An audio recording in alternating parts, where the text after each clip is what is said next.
La mesa es un lugar muy importante para el Señor, donde Él manifiesta su pacto. Es el lugar donde Él entrega quién es Él, su identidad, su carne y su sangre. Es el lugar donde Él se une a la iglesia con sus discípulos. Es el lugar donde Él pone su palabra en nuestros corazones, en nuestras mentes. Es un lugar donde Él también abre su corazón y espera también que nosotros podamos abrir nuestro corazón a Él. Es un lugar donde también el Señor trae juicio. La hora donde el príncipe de este mundo será juzgado ya llegó.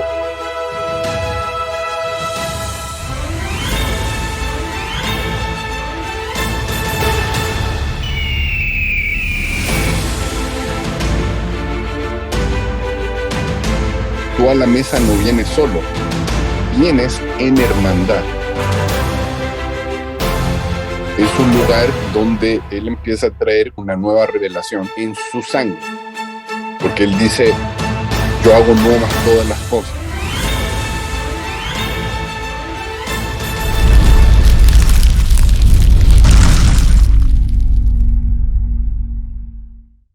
Entonces, cuando salió, dice Jesús, ahora fue glorificado el Hijo del Hombre y Dios fue glorificado en él. Y Dios lo glorificará en sí mismo y lo glorificará enseguida. Hijitos, aún estoy con vosotros un poco, me buscaréis, pero como dije a los judíos, a donde voy, vosotros no podéis venir. También a vosotros lo digo ahora, un mandamiento nuevo os doy, que os améis unos a otros como os amé, que también os améis unos a otros. En esto conocerán que sois mis discípulos si os tenéis amor unos por otros. Hola a todos, les damos la bienvenida una vez más a este ya tercer capítulo del llamado a la mesa junto a Isaac, junto a Simón. Estamos muy contentos de estar otra vez junto a ustedes y bueno, muy poderoso leer estas palabras del Señor, ¿cierto? Diciéndonos, en esto conocerán que sois mis discípulos si os amáis los unos a los otros. Es muy doloroso a veces, o a veces nos lleva a cuestionarnos mucho el poder mirar las largas listas de requisitos que a veces tenemos para poder mirar a alguien y decir, esa persona es un discípulo de Cristo, o esa iglesia está en un estándar, ok, conforme al cielo, o estamos haciendo nosotros lo que el Señor espera. Largas listas de requisitos para nosotros mismos, para otros hermanos, para congregaciones. Sin embargo, muchas veces en esa lista de requisitos está muy ausente esto que el Señor está diciendo, yo les doy un nuevo mandamiento, ¿verdad? Y vamos a leer a Jesús después diciendo, o no después, pero en otros pasajes diciendo que en eso puede resumirse la ley y los profetas, en que nosotros amemos al Señor y que amemos a los demás como o a nuestro prójimo como a nosotros mismos. Sin embargo, muchas veces esto termina siendo un requisito guardado en el cajón, o más que un requisito, un mandato del Señor. Y es allí a donde queremos ir hoy, al hecho de cómo el Señor nos ha mandado a amar. Él nos ha mandado a amar, nos ha enviado a amar, mucho más allá de ser una sugerencia, mucho más allá de ser algo que podríamos decidir hacer o no hacer. Es algo que definitivamente Él espera de nosotros, al punto de que vamos a leer después, por ejemplo, el apóstol Pablo diciendo en ese famoso pasaje de Corintios, ¿cierto? Que cualquier cosa que nosotros hagamos, si no la estamos haciendo impulsados por el amor, si no la estamos haciendo en amor o sobre la base del amor, sencillamente el apóstol va a llegar a decir, es como que no existiera, es como si nunca lo hubiésemos hecho. Si yo profetizo sin amor, es como que todo estuviese en silencio. No importa cuánto esté gritando, no importa cuánta convicción externa pueda estar manifestando en lo que estoy diciendo, el apóstol va a decir, si en eso no hay amor, eso ni siquiera existe, ni siquiera está mal, sino que no tiene sustancia, van a decir los apóstoles. Así que bien, en esta mesa a la cual el Señor nos está invitando, Él nos está diciendo, este es el nuevo mandamiento que yo os di, que os améis unos a los otros. Nuevamente, bienvenidos y abro la palabra a mis amigos aquí. Saludos a todos los que nos pueden ver y se unen a esta mesa que el Señor ha puesto delante de nosotros. Wow, yo creo que este tema es, sin lugar a dudas, uno de los temas más trascendentales para quienes han decidido ser discípulos del Señor, para quienes han recibido el llamado del Señor a venir y seguirlo a Él. Y yo creo que esta es una pieza tan fundamental, porque hoy día yo reflexionaba y estaba pensando y decía, Señor, ¿cuál es ese deseo que tú tienes para cenar con nosotros en nuestro interior? ¿Por qué tú quieres cenar con nosotros? Y el Señor me decía, porque yo quiero compartir los secretos que hay en mi corazón, porque yo quiero compartir mi esencia, porque yo quiero compartir mi sustancia. Y creo que sin lugar a dudas, el Señor lo hizo en este tiempo que Él tuvo con los discípulos sentados en la mesa. El Señor se compartió de sí mismo y creo que lo hace en estas palabras que dice, quiero compartirles mis mandamientos, quiero compartirles mis caminos, quiero compartirles de mi esencia. Y luego los discípulos, los apóstoles, lo dicen claramente, Dios es amor.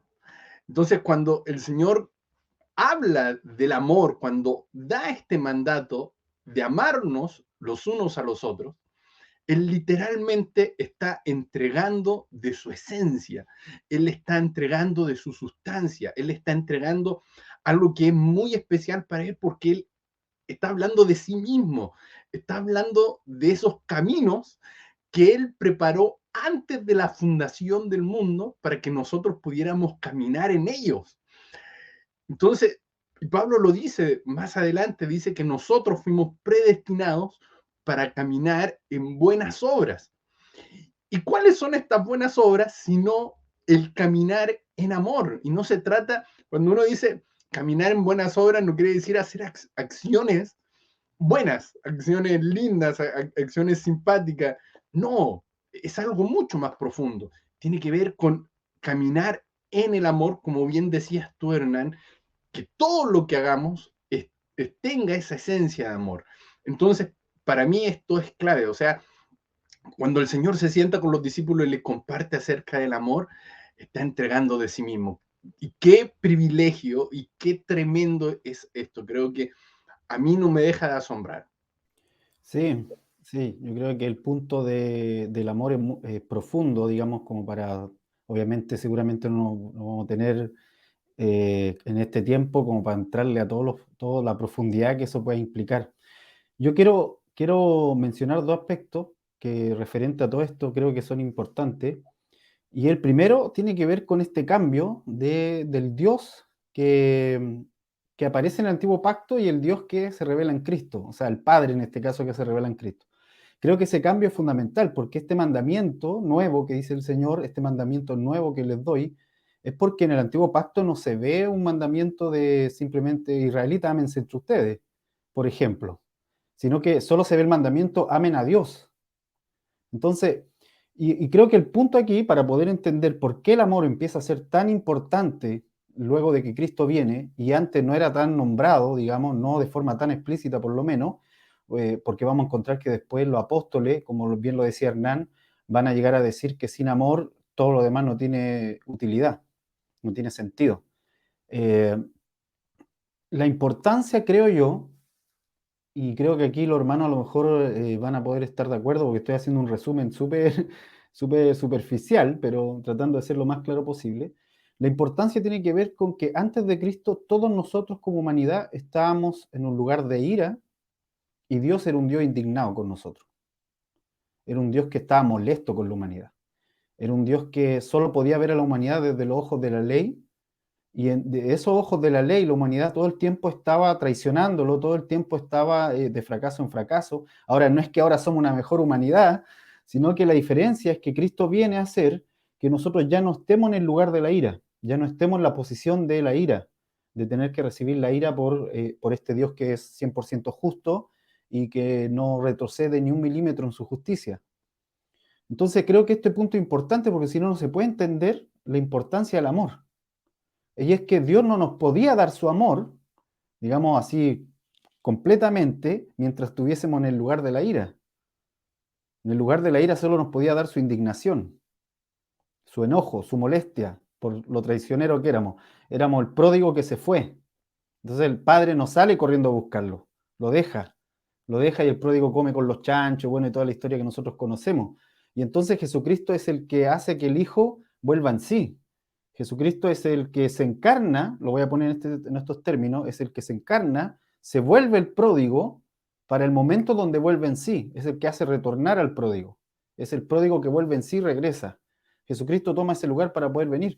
Y entonces nos permite recibir ahora sí todo el amor del Padre, que es cuando dice pecado contra el cielo, contra ti, básicamente es lo que Cristo hizo por la humanidad al ir a la cruz, o sea, ponerse en esa posición. Y entonces nos permite recibir todo el amor del Padre. Ahora, ¿por qué esto es sumamente importante entenderlo? Porque nosotros como ser humano no podemos producir amor. Y este es el punto. Nosotros no somos una fuente que produzca por sí misma amor lejos de Dios. Y entonces por eso el mandamiento tenía este orden, como Jesucristo lo dijo en algún momento, ama a Dios y luego ama a tu prójimo. O sea, si yo amo a Dios, puedo recibir el amor de Dios y transformarme en un reflejo de ese amor con otro, o transformarme en alguien que pueda producir amor. De hecho, hay algunos psicólogos, aquí lo voy a poner medio terrenal la conversa, pero algunos psicólogos que han llegado a decir que el amor que recibimos de nuestros padres en la niñez, el que reflejamos después como adultos, en nuestras relaciones, con amigos, con cónyuge, en fin, porque en la medida de ese amor que recibimos, sea condicionado o apego, también le llaman, apego evitativo, apego condicionado, apego, todo tipo de apegos distintos, y cuál está más enfermo, digamos, así como los catalogan, que tienen que ver con la capacidad de recibir amor y que después básicamente tenemos una conclusión de esa manera torcida de amor que recibimos, entre comillas de amor, para que se entienda. Entonces no podemos, no somos una fuente de amor perfecto. El ser humano no es una fuente de amor perfecto. Y la única fuente de amor perfecto es Dios. Y de ahí que amarlo a Él, y aquí por eso me llama la atención el versículo, porque Jesucristo les dice, ámense entre ustedes, como yo los amé. Ese como yo los amé es yo ya derramé mi amor sobre ustedes.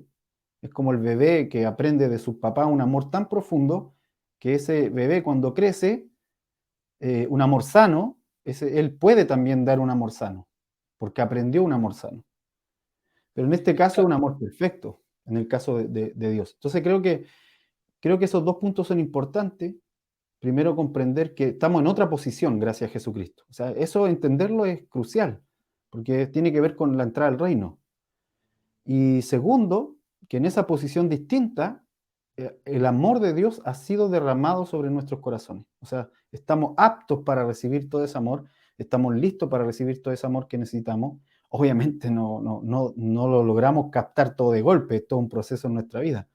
Pero el que se acerca y que se abre y que ama a Dios con todo su corazón, toda su mente, con todo su ser, va a empezar sí o sí a reflejar ese amor tarde o temprano.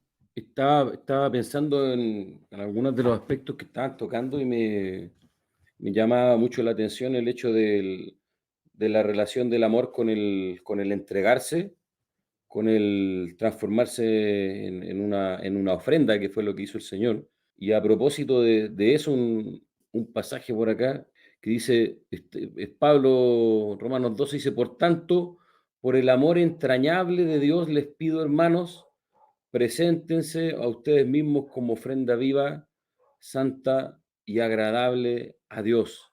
Y entonces, bueno, dos cosas y algo que quisiera poner sobre la mesa, el hecho de, va a haber otros pasajes donde los apóstoles también van a escribir acerca de este amor que sale desde las entrañas, ¿sí? Va a haber otro pasaje donde hable de la entrañable compasión también. Y entonces, muy parecido a algo que estábamos hablando un poquito antes de ya entrar a la transmisión, eh, muchas veces con algunos sobreénfasis que se dan, por ejemplo, en frases como esto de que el amor es solo es una decisión, yo solo decido amar, pero se roban algunos elementos al decir eso, por ejemplo, el hecho de lo que va a decir el apóstol Juan, Dios mismo es amor. No tiene que ver con que yo decida, sino que el apóstol Juan a lo largo de toda su primera carta va a poner mucho énfasis en que es como un sello de aquel que ha nacido de Dios, el amar, producto de que es algo que nace de una naturaleza más que de una de una mera decisión por querer cumplir un reglamento. Entonces, bueno, quería preguntarles cómo ven este amor entrañable, ¿sí?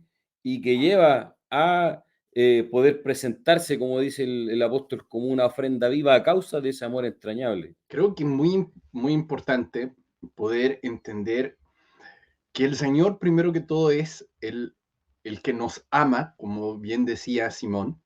La Escritura dice que Él nos amó primero.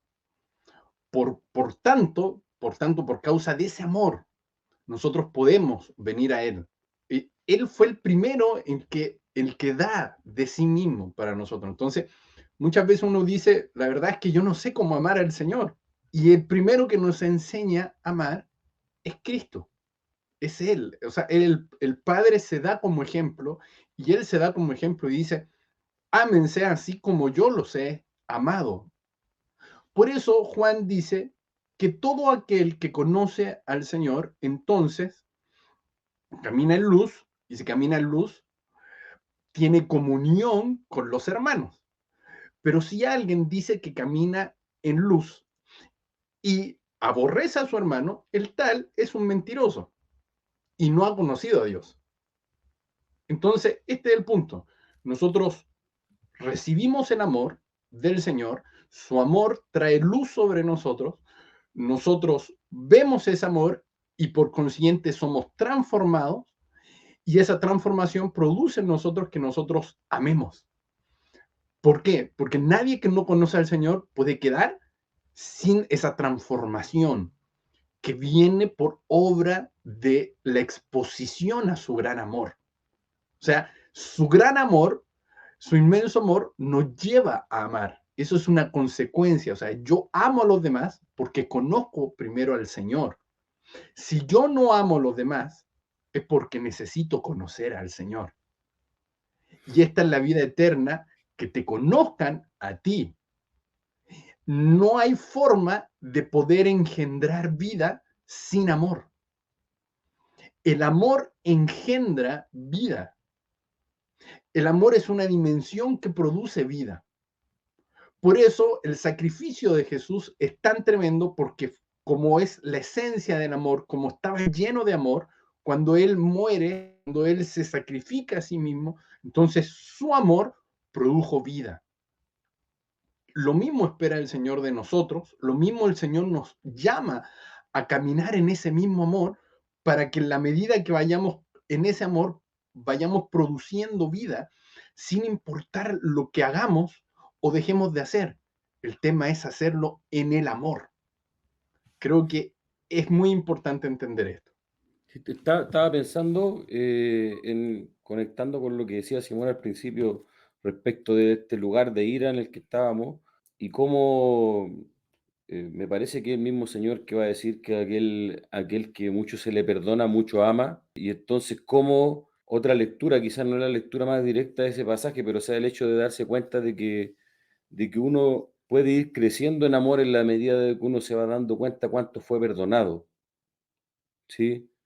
En la medida que uno va siendo consciente de cuánto fue perdonado, entonces va emergiendo el amor. Y lo otro que meditaba igual es el hecho de que siempre me gusta enfatizar mucho respecto del conocer, ¿cierto? Cómo no tiene que ver mucho o tanto con el saber quién es Dios, el hecho de amar, el yo poder decir quién es Dios, sino lo que está diciendo en el fondo en el apóstol es, el que no ama a su hermano no está unido a Dios, porque, ¿cierto? Entendemos por el antiguo pacto que para ellos y para los hebreos el conocer está relacionado con el estar unido más que con el poseer una información.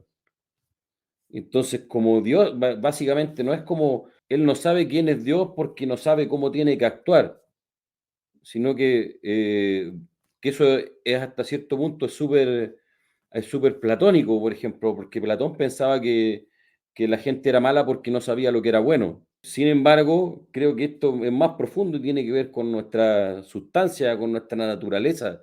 Y entonces la conclusión de Juan no va a apuntar tanto a, mira, se nota que no sabe quién es Dios porque no ama a su hermano, sino que lo que está viéndose es que no está unido, no está unido a Dios, más allá de si puede explicarlo o no, no está unido a Dios.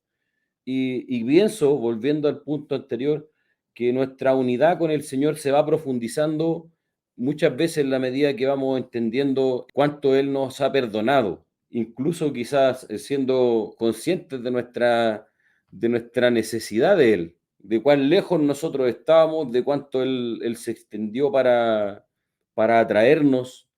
Y creo que eso definitivamente va cambiando toda nuestra perspectiva también de los hermanos. O sea, vinculándolo, por ejemplo, al programa de la semana anterior, cuando hablábamos como de esta rueda, ¿cierto? De estar abajo, de estar arriba. Creo que definitivamente el amor es algo que te lleva muy, muy, muy a lo profundo y te hace cada vez mirar a los hermanos menos hacia abajo, ¿se entiende?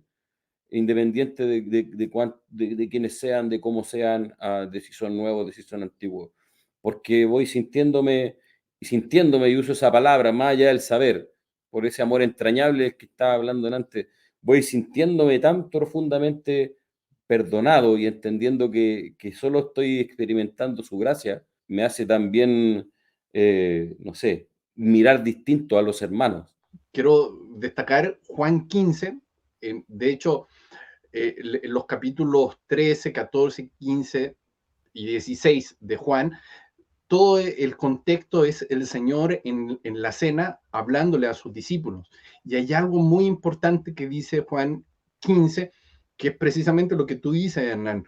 Jesús le dice a los discípulos, yo soy la vid verdadera, el Padre es el viñador y todo sarmiento, todo pámpano que en mí no da fruto, Él lo quita, y todo el que da fruto lo poda para que dé más fruto. Y luego más adelante dice, permanecer en mí y yo en vosotros. O sea, está hablando de esta unidad, dice, como el sarmiento, o sea, esta rama no puede dar fruto por sí mismo si no permanecen en la vid, o sea, si no permanece ligada al tronco. Así también ustedes deben permanecer en mí. O sea, si permanecen en mí y mis palabras permanecen en ustedes, entonces llevarán mucho fruto. Y más abajo dice, no me escogiste vosotros a mí, sino que yo los he escogido a ustedes y los he puesto para que lleven mucho fruto. En la medida en que nos unimos al Señor, en la medida que caminamos en esa unidad, que caminamos en su amor, unidos a su amor, entonces vamos a ir dando fruto. Y ese fruto tiene que ver con el hecho de dar vida. Y no hay otra vida sino que Él mismo. Entonces, el caminar unido a Él, a su amor, da como resultado el ir dando fruto. Entonces, muchas veces yo le pedía al Señor el dar fruto al 100 por 1, al 100 por 1. Y decía, Señor, quiero darte el mejor fruto que yo te podía dar. Y yo pensaba que tenía que esforzarme cada día para que eso sucediera.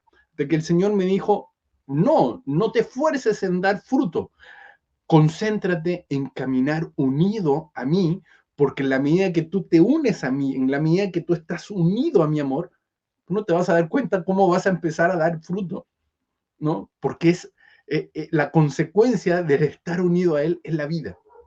Sí, yo me gustaría ahondar igual en lo que decía Hernán sobre, sobre esto de que mientras más nos vamos dando cuenta de cuánto nos perdonó, más posibilidad tenemos de amarlo y también creo que más posibilidades de fusionarnos con Él. ¿A qué me refiero con esto? Que si bien es cierto el amor todo lo soporta, dice Corintios 13, cuando Pablo está hablando precisamente de la falta de sustancia cuando no hay amor, en el resto de los dones, en el contexto de los dones lo está hablando Pablo, y él dice que sin amor todo lo que se puede hacer, de hecho nombra algunos dones muy en el espíritu, digamos, que solo se pueden lograr en el espíritu, profecía y este tipo de cosas, dice sin amor no tienen sustancia finalmente. Pero él y empieza a nombrar, dice el amor todo lo cree, el amor todo lo espera, el amor todo lo soporta. Y sin embargo, cuando nosotros vemos a Dios, vemos que Dios soportaba, porque de hecho nos soportó como humanidad, pero no todo lo tolera. O sea, hay una diferencia entre soportar y tolerar. Y creo que es importante porque así, solo así podemos comprender que este Dios que nos ama también es un Dios justo que no tolera todo. Y entonces yo me he dado cuenta que la gente que más conoce de la justicia de Dios son la gente menos legalista. Porque cuando uno empieza a conocer que Dios es tan radical con su justicia, uno empieza a decir, ¿cuánto me has perdonado, Señor? Y entonces empieza a bajar toda la idea de que de superioridad moral o cualquier cosa, se te va al suelo porque te das cuenta de que Él te ama mucho. O sea, lo pongo de esta forma para que se entienda como más dinámico. Me acerco a Él y me voy dando cuenta que este Dios al que me perdonó inicialmente el pecado original y mis pecados personales, los primeros que logré ver por lo menos y que me arrepentí, este Dios es profundamente justo y perfecto al punto de que ni siquiera los ángeles pueden pararse delante de Él. Entonces, cuando yo empiezo a entender esto, empiezo a amarlo porque, tal como decía Hernán, al que mucho se lo perdona, mucho ama. Pero lo empecé a entender porque me empecé a acercar a Él. O sea, lo empecé a entender porque me empecé a fusionar, a conocerlo en el sentido más entrañable, vuelvo al punto, o sea, de la entraña, de adentro, de la esencia. Me empecé a conectar de naturaleza a naturaleza. Se empezó a acercar mi naturaleza a la naturaleza de él, y entonces ahí yo empecé a reconocerlo, empecé a reconocer su justicia, su perfección en todas las cosas, la verdad, su verdad, por ejemplo, su luz, nombraste tú también. Y entonces, claro, empiezo a amarlo y empiezo a darme cuenta del profundo amor que me tiene. O sea, cómo me soportó a pesar de que habían cosas que eran intolerables para él, me las soportó. O sea, lo pongo en estos términos, lo leímos en el primer capítulo, la Odisea. El Señor le está diciendo, no voy a tolerar nada de esto, te voy a vomitar de mi boca, porque dices que ves, pero en realidad estás ciego, bla, bla, bla, todo lo que leímos. Pero sin embargo, como todo lo soporta, aquí está la mesa. Si alguno oye mi voz y viene, porque obviamente cuando dijo si alguno quiere decir que no todos vinieron, pero por lo menos algunos vinieron. Entonces ahí van a poder volver. Lo mismo el hijo pródigo volviendo, no sé si alguien se ha hecho la pregunta alguna vez, ¿por qué el hijo pródigo se va? O sea, ¿qué motivó a ese hijo pródigo a alejarse del amor de ese padre? Y ahí viene de nuevo un punto que tú decías, Isaac, separado de él nada podemos ser. O sea, el hijo pródigo se empezó a separar de su padre al punto que creyó que lo que tenía podía usarlo de otra manera. Dio por sentado todo lo que tenía. Creyó que él se lo merecía por ser él, digamos. Y entonces se fue a derrochar, que era el significado de pródigo, el hijo derrochador. Y es interesante esto porque cuando él vuelve y dice, he pecado contra el cielo y contra ti, y entonces vuelve a recibir todo el amor del Padre sobre él, en esta vestidura y en esta fiesta que se hace, se demuestra, cuando él hace eso, en realidad se está sujetando de nuevo al Padre, se está volviendo a sujetar. ¿Y por qué digo que es importante? Porque hay un momento donde Jesús dice, si vosotros me amáis, guardad mis mandamientos, que es el equivalente a lo que tú estabas diciendo, que separados de él nada podemos hacer. O sea, mi amor por él y este conocerle y este acercarme va a tener todos estos elementos. Voy a buscar obedecerle por amor, no por miedo, no por obligación, no por nada más, por amor porque me estoy dando cuenta que he sido muy desobediente durante toda mi vida y que el Señor soportó esa desobediencia, aunque no la tolera, y me permitió un camino para volver a Él.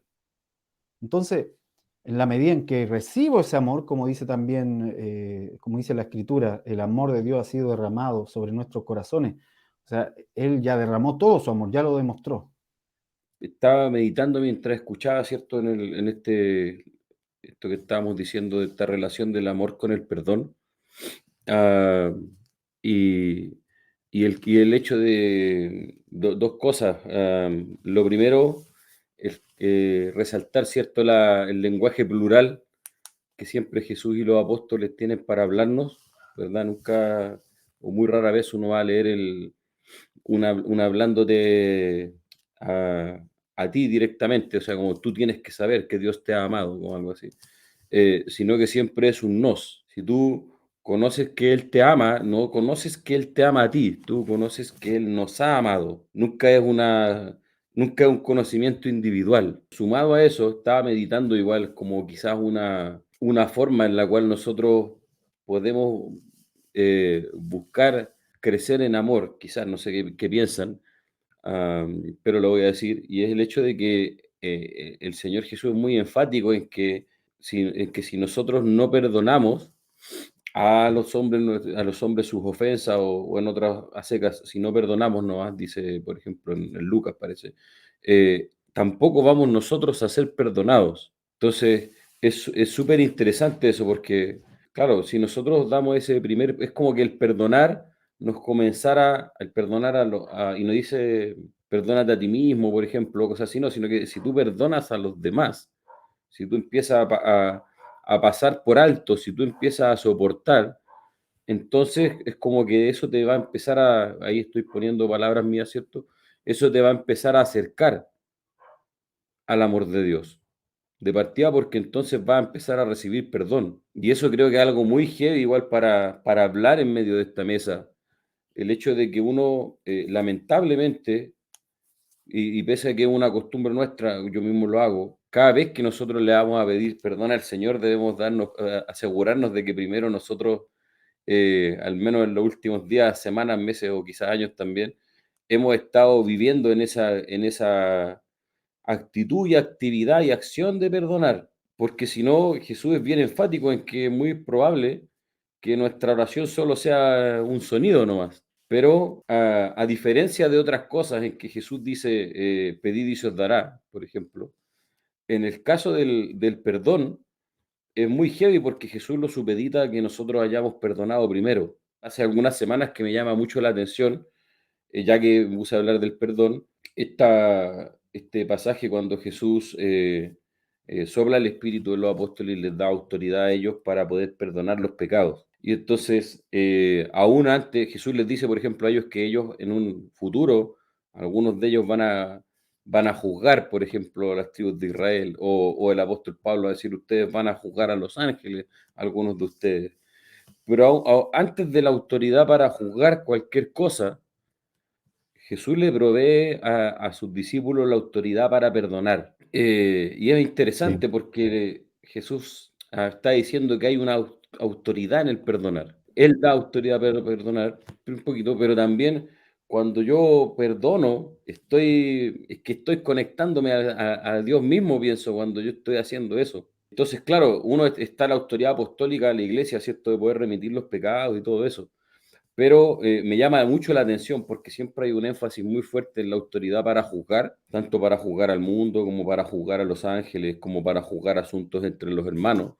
Pero muchas veces el énfasis es muy poco o nada en que hemos sido autorizados para perdonar. sí, creo que un punto de eso, así relevante con relación no solo al que el perdonar tiene una manifestación muy clara de amor, sino también el hecho de que Jesucristo hace el mismo acción, obviamente, perdona cuando está yendo a la cruz para poder pedir perdón en el sentido de tomar el lugar del hombre, de este Claro, hombre que era objeto de la ira, que era objeto de la indignación de Dios, y que Jesucristo está tomando la humanidad y la está regresando, vuelvo a la imagen del hijo pródigo, la está regresando a la casa del Padre.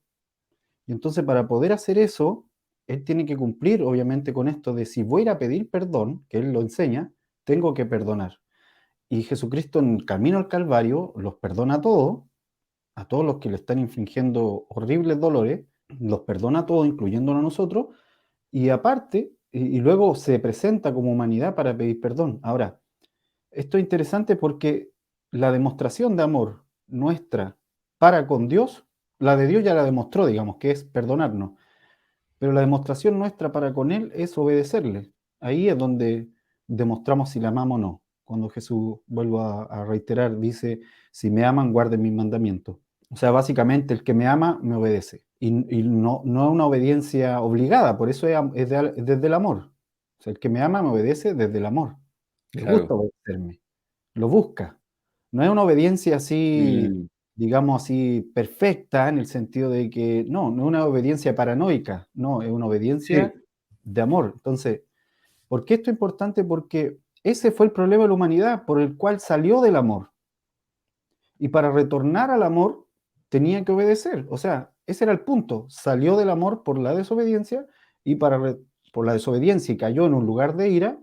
y cayó en un lugar de la indignación de Dios, y para volver tenía que obedecer. Y bueno, ahí Jesucristo aparece entonces como el siervo fiel, obediente, que obedece a tal punto que incluso eso que tú estás mencionando, de si voy a ir a pedir perdón, que Jesucristo se lo enseñó a sus discípulos, también tengo que perdonar, también en eso obedece, para entonces pararse delante de Dios y meternos a todos nosotros de nuevo al lugar del amor.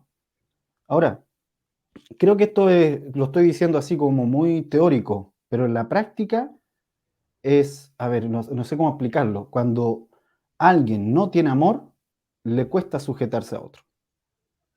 Y por eso le cuesta perdonar. Porque perdonar implica un cierto grado de aceptación del otro. Entonces, cuando no hay amor dentro de nosotros, cuesta perdonar, pero también cuesta sujetarse.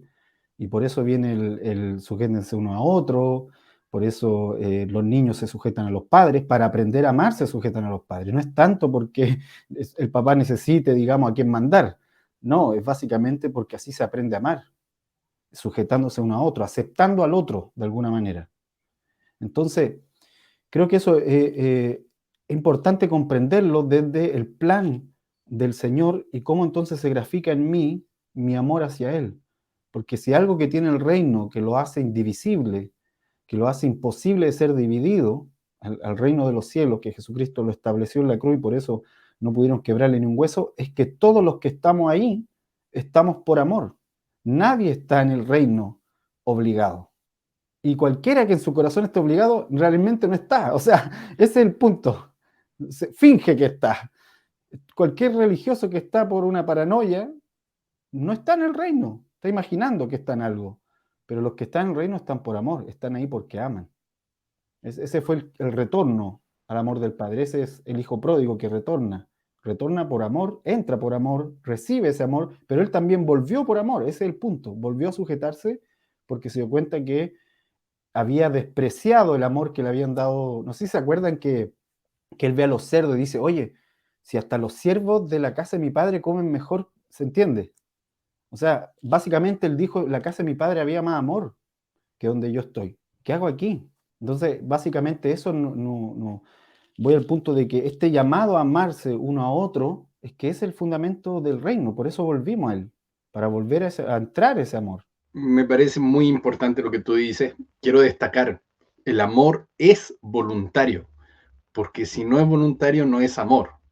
Y creo que el Señor nos ama voluntariamente y Él también espera que nuestro amor sea voluntario. Él sabe que lo mejor que nos puede pasar es que nosotros le amemos a Él. Eso es lo mejor que nos puede pasar. Sin embargo, Él nunca nos va a obligar a amarlo. Nunca nos va a poner una soga al cuello. ¡Ámame! Hay una película, El Todopoderoso, creo que se llama, que hay una parte donde el protagonista quiere que la ame, ¿no? Que la ame la... Bueno, tienen que ver la película, es bien conocida, la verdad. Buenísima. Claro, y ahí le dice, ¡ámame, ámame! Y bueno, y ahí, de cierta manera, no le lograba todos los poderes que este personaje tenía, porque supuestamente era el todopoderoso, pero no podía hacer que la persona lo amara, no lo podía hacer. Entonces, luego se encuentra con Dios y le dice, bueno, ahora me entiendes. ahora sí que entiendes mi posición. ¿No? ¿Cómo la haces para que la otra persona te ame? Bueno, muy sencillo. Primero yo amo. O sea, para que la otra persona pueda amarme, lo que yo hago es, la amo, sencillamente la amo. ¿Y qué mayor amor que lo que el Padre hizo a entregarnos a su Hijo, ¿no? Al dar a su Hijo. O sea, dice Juan 3:16, lo conocemos todos, o sea, de tal forma amó el Señor al mundo, ha amado Dios al mundo, que Él dio. O sea, el amor tiene que ver con un dar voluntariamente. Con un dar voluntariamente. Entonces, estamos acostumbrados a entender el amor como algo muy utópico, como algo así muy como de romanticismo, ¿no? Pero no, o sea, de hecho, luego Pablo lo describe así, el amor es sufrido. Entonces, en Juan 15:9 dice el Señor a los discípulos, como el Padre me ha amado, así también yo os he amado. Así también permaneced en mi amor. O sea, ustedes permanezcan en ese amor, el Padre me ama. Eso lo tenía claro. Eso él lo tenía más que claro. O sea, estaba convencido del amor que el Padre le tenía a él. Y esto es impresionante porque el Señor eso lo interiorizó en su espíritu. Él lo sabía en su espíritu. Y quizás no hay muchas referencias en el Antiguo Testamento donde el padre le dice al hijo, yo te he amado mucho, o en fin, pero él al conocer al padre, al tener unidad con él, se había dado cuenta del amor que el padre le tenía a él. Por lo tanto, él podía amar. Ahora, a mí me llama mucho la atención que hay un discípulo que al parecer agarró esto, pero con todo, que es el famoso discípulo amado, que es Juan. De hecho, Juan es el que escribe este Evangelio de Juan. Bueno, hay muchas teorías que dicen que pudo haber sido otro Juan, pero yo creo que fue ciertamente el discípulo amado, es el apóstol Juan. Y él escribe estos capítulos de los cuales nosotros estamos comentando.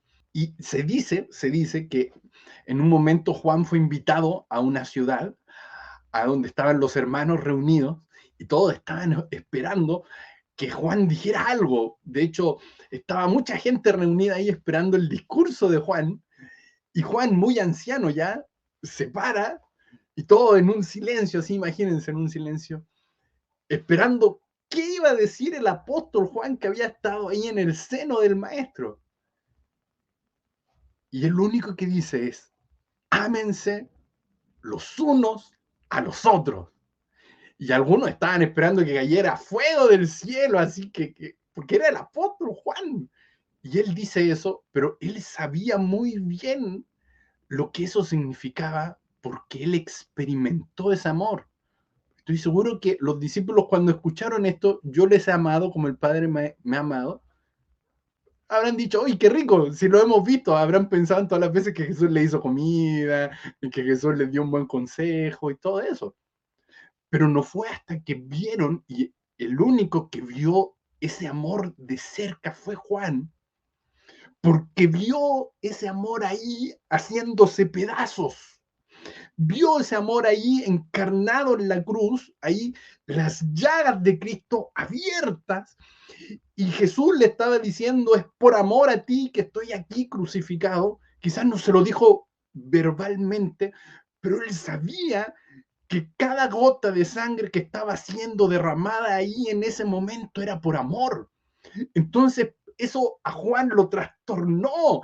Entonces, cuando tenía que decir algo, él lo único que decía es, ámense los unos a los otros como Cristo me amó a mí, que se entregó en la cruz. Yo lo experimenté. Entonces, fue algo tan tremendo. Por eso él se decía que él era el discípulo amado, porque era tan consciente del amor que Cristo le tenía a él, que él se consideraba tan amado, y creo que es una ofensa tan grande pensar que somos tan rechazados y pensar que el Señor no nos ama. Cuando el Señor, su amor es tan grande, entonces si hay algo que necesitamos pedirle al Señor con todo nuestro corazón, es que podamos ser conscientes de cuán amor el Señor tiene por nosotros. No, Sí. que solo quería mencionar que lo que recalcó tanto Isaac de Juan, esa conciencia que él llegó a tener del amor profundo que Jesús le tuvo, de haber sido muy impactante, digamos. Bueno, sabemos que Juan fue el que llegó hasta el Sanedrín, siguió a Jesús hasta el final. Entonces, efectivamente, él se dio cuenta que lo amaban y respondió con amor, porque al final, por eso llegó al final. Entonces, heavy que es difícil responder con amor si no soy consciente de que me aman. Y vuelvo al mismo punto de que el ser humano por sí mismo no puede producir un perfecto amor. No hay ninguna persona, así por muy ético que sea, que se haya estudiado todos los libros acerca de los 5 lenguajes del amor, los 10 lenguajes de no sé qué, los 7 pasos para amar a no sé cuánto. No se puede si primero no empiezo a aceptar que Dios me ama. Porque son solo técnicas, hasta que acepto primero que Dios me ama. con toda esa profundidad. Y un poco también lo que decía Hernán, o sea, ¿cómo lo hago entonces para aceptarlo? Bueno, es una cosa de día a día, no es que es el evento especial donde lo acepto su amor y de ahí, no, todos los días tengo que empezar hasta que me lo crea, porque ese es el problema. Como decías tú, es creerse rechazado. Uno se cree rechazado porque ha recibido amor imperfecto toda la vida. Y entonces, como ha recibido amor imperfecto, como ha recibido vínculo imperfecto, eso es lo único que sabe dar. Y a veces incluso lo damos peor de como lo recibimos. Entonces, al punto de que, ahora, todo esto no es para excusarnos tampoco. Ah, no, pobrecito de mí, que recibí tan poco amor, entonces. No, es que ese es el punto. No tenemos excusa porque ya fuimos amados, porque ya fue derramado todo el amor. Y por eso no podemos, por ejemplo, no perdonar. Por eso no podemos no sufrir, considerar, no, mi amor no puede ser sufrido, mi amor tiene que ser happy siempre. No, tiene que ser sufrido, porque si soy consciente que Dios me ama, tengo el amor suficiente para soportar el sufrimiento. Tengo que creer en este amor. Pero todo eso viene de esa relación con el Padre, o sea, no viene de una buena relación con el resto de la gente, viene primero de la relación con el Padre y después se desprende el poder amar a los demás independiente de cómo ellos me devuelvan eso o no, porque ese es el punto. Ya no se trata entonces de cómo me lo devuelvan, sino de que yo lo entrego simplemente desde la entraña, desde adentro, lo suelto desde una naturaleza, desde una esencia. Sí, estaba dándole vuelta como a otro punto hacia el que quisiera ir, y el hecho de cómo, como hemos estado hablando, o sea, nosotros, dice, ¿verdad? En esto conocemos el amor en que el Señor envió a su Hijo en propiciación por nuestros pecados, en que se entregó por nosotros, y entonces justamente si hay un lugar donde nosotros debiéramos ser muy conscientes de su amor, es cuando estamos participando de la cena del Señor, como vamos a hacerlo en un ratito más, cuando estamos comiendo y bebiendo del Señor, justamente, o sea, eso existe solamente porque Él nos amó, y de lo que estamos comiendo y bebiendo es de su amor encarnado, que Jesús dice, perdón, el apóstol dice, en esto sabemos que Dios nos ama, y otro versículo dice, en esto consiste el amor, o esto quiere decir el amor, que Dios nos entregó a Jesús. No te lo puedo explicar de otra forma. Y entonces definitivamente la mesa del Señor, que es lo que nos convoca aquí, lo que nos reúne, es indisociable de este amor. Incluso hay un pasaje que está en Judas y que tiene dos aristas bien llamativas, interesantes. Dice, estos son manchas en vuestros ágapes que comiendo con vosotros sin temor se apacientan a sí mismos, nubes sin agua llevadas por los vientos y así sigue Judas. Pero es bien interesante porque eh, Judas va a nombrar a las reuniones de la iglesia en torno a la mesa, ¿sí? Por eso dice, comen, va a ser a tal punto que ellos van a entender cómo están experimentando el amor en el participar de la mesa del Señor, que uno de los apóstoles, que Judas, va a llegar a llamar a esa reunión amor, amor de Dios, ¿cierto? Esa palabra ágape. Y es muy heavy igual el hecho de cómo está justamente lo que nos decía Simón delante. Dice, ¿por qué manchan la mesa? ¿Por qué son manchas en sus ágapes? Porque se apacientan a sí mismos y son nubes llevadas por el viento. Me llamó mucho la atención porque justamente reúne esto que nos estaba hablando Simón delante, respecto de cómo la falta de sujeción en nosotros, de sujeción los unos a los otros, va directamente en contra del amor, ¿sí? Alguien podría, y estaría correcto, ¿cierto?, mencionar primero la rebelión, por ejemplo, o el orgullo, y todo eso está correcto, o la arrogancia, o la soberbia, todo lo que uno quisiera nombrar. Pero aquí el apóstol está, o el escritor de Judas, está viendo trastocado directamente el amor, como nos decía Simón delante, y está viendo también trastocada directamente la mesa del Señor. Volviendo otra vez, ¿verdad?, a este planteamiento del apóstol Pablo respecto del discernir el cuerpo, ¿verdad? que tiene que ver con discernir el cuerpo del Señor, con discernir lo que Él hizo, con discernir cuánto Él nos ha amado, pero justamente esa frase plural, ¿cierto? Como comentaba adelante, cuánto Él nos ha amado. No es que yo me ponga a emocionarme mucho de cuánto Dios me amó, que yo soy muy lindo y soy ahora el príncipe de Dios porque Él me ama mucho, que sí nos ama, pero que la conciencia es plural siempre. O sea, cuánto Él nos ha amado, dice Juan, ¿verdad? Mirad pues cuál amor nos ha dado el Padre de hacernos hijos de Dios. Entonces, si yo estoy en la mesa y estoy consciente de estar comiendo del amor de Dios, si realmente estoy consciente también, estoy consciente de que ese amor es a todos los demás, de que en ese amor nos amó a todos juntos, no a cada uno por separado, sino a todos juntos, y en el momento en que yo me salgo de eso, ya estoy en una posición contraria a lo mismo que debería estar afirmando, que el hecho de que Él nos ha reunido a todos en su carne y su sangre, delante, aunque creo que es muy difícil definir el amor, el apóstol Pablo da una especie de definición, pero muy multidimensional, por decirlo de alguna manera. Pero creo que parte del amor es este deseo profundo de Dios de estar unido. Sí, creo que mucho del por qué él nos perdona, de por qué Él nos vino a buscar, de por qué, a través de Jesús, ¿cierto? Es por su profundo deseo de estar unidos, su profundo deseo de estar uno, de ser uno. De hecho, la misma frase esta de que en esto conocerán todos que sois mis discípulos si tenéis amor uno a los otros, se parece mucho a la frase que después Jesús va a decir.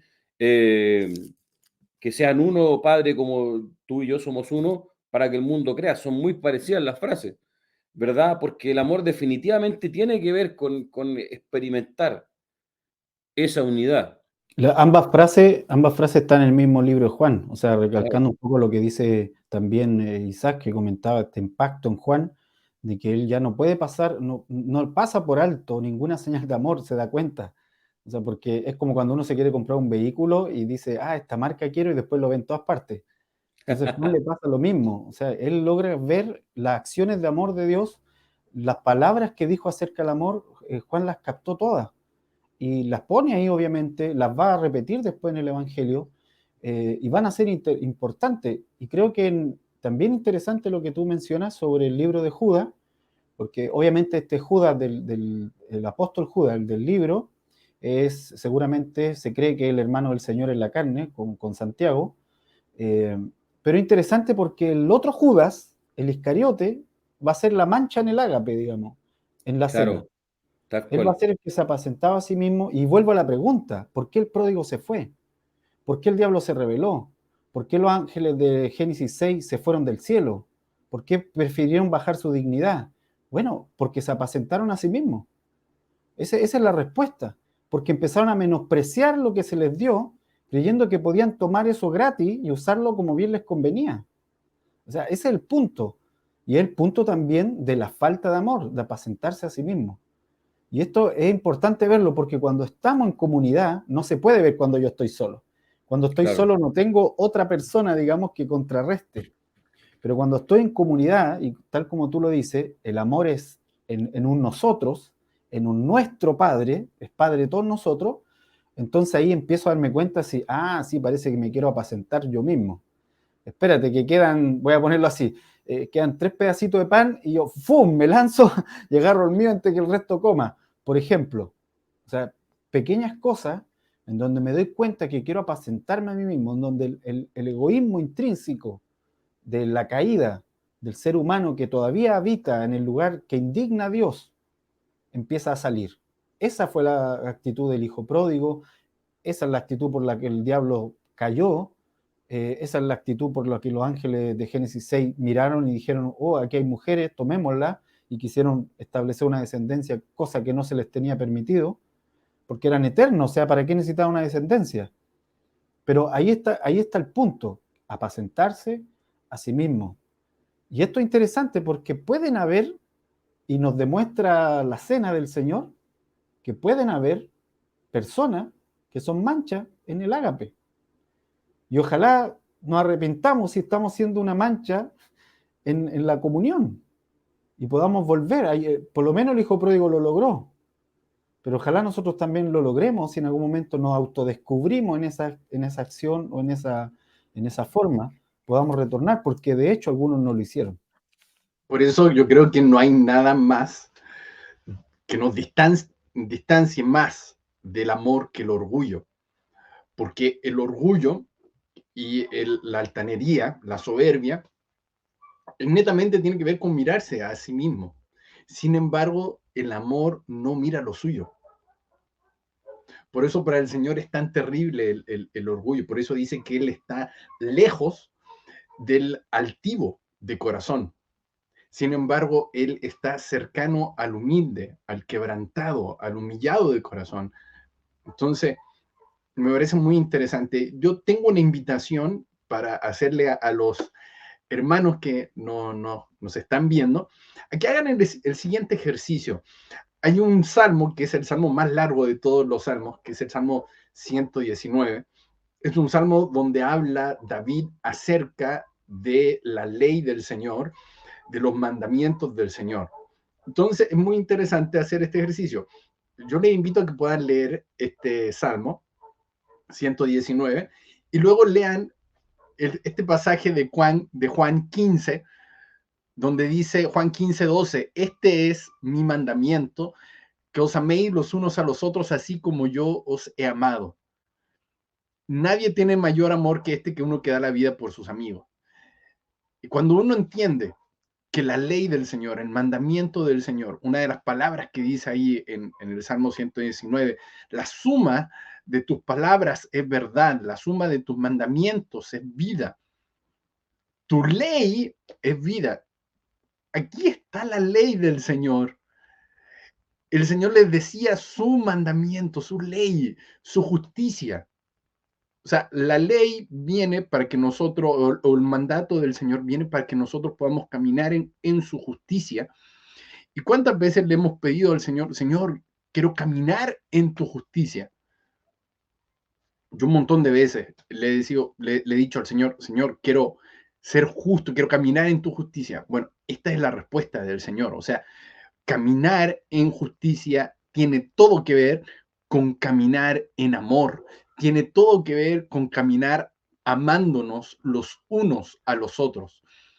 Y es muy interesante esto cuando dice, nadie tiene un amor mayor que el que da la vida por sus amigos. Y yo creo que, ¿cuántas veces nosotros realmente hemos estado amando a nuestros amigos? Nosotros tenemos amigos, pero podemos decir que vamos a dar la vida por nuestros amigos. Creo que es una pregunta que siento muy fuerte en mi corazón, porque muchas veces nosotros miramos en menos a los amigos y decimos, son amigos nomás. Pero realmente el Señor está diciendo, yo doy la vida por mis amigos. Y dice, y amigo es el que hace lo que yo digo, el que yo le mando a hacer. ¿Y cuál es el mandamiento? Es que que nos amemos los unos a los otros. O sea, el que ama a los demás, el que ama los unos a los otros, eso nos hace ser amigos del Señor y más, eso nos hace permanecer en Él. Eso nos lleva a la unidad. Creo que realmente este tema está como para hablarlo toda la noche, todo el día. Realmente es muy tremendo.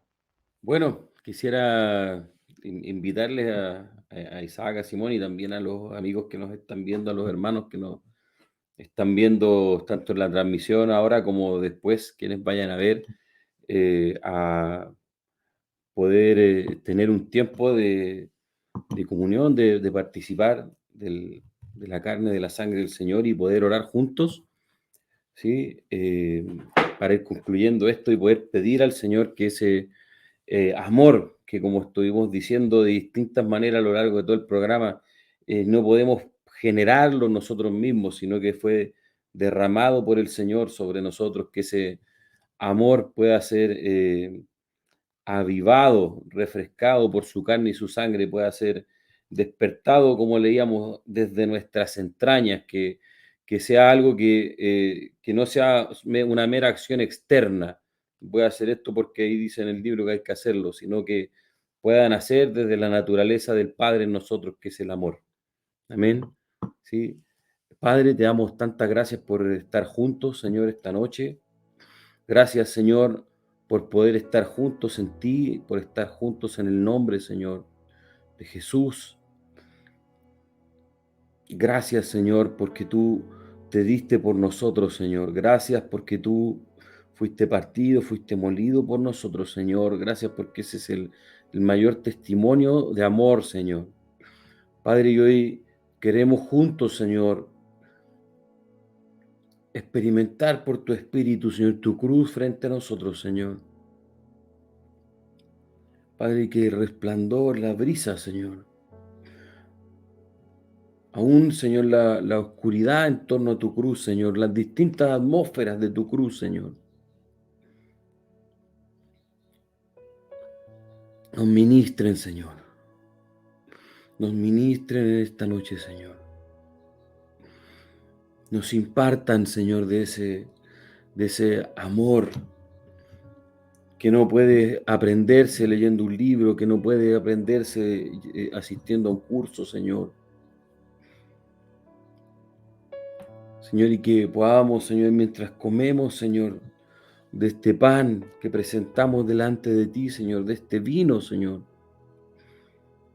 que presentamos también delante de ti, que podamos experimentar, Señor, la unidad contigo en tu cruz, Señor, no como algo retórico, Señor, podamos experimentar esa unidad, Señor, de la cual tus apóstoles escribían: yo estoy crucificado juntamente con él, Señor, y esa verdad, esta realidad, Señor, pueda empezar a encarnar el amor en nosotros, Señor.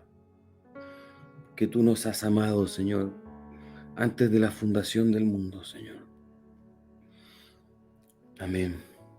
Amén. Les invito a participar del pan, de la copa.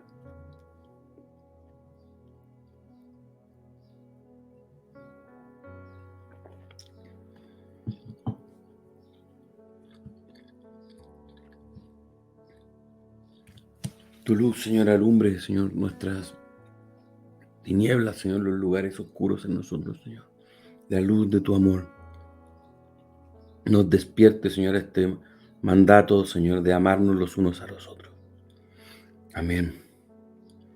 Amén. Bueno, hermanos, bueno, amigos, ha sido una preciosa ya tercera jornada. Y bueno, nos vemos la próxima semana, escuchando profundo en nuestro corazón este llamado de venir a la mesa, que cada uno pueda ser despertado y venir a sentarse con él. Amén. Amén. Chao, chao. Chao. Nos vemos. Chao, chao.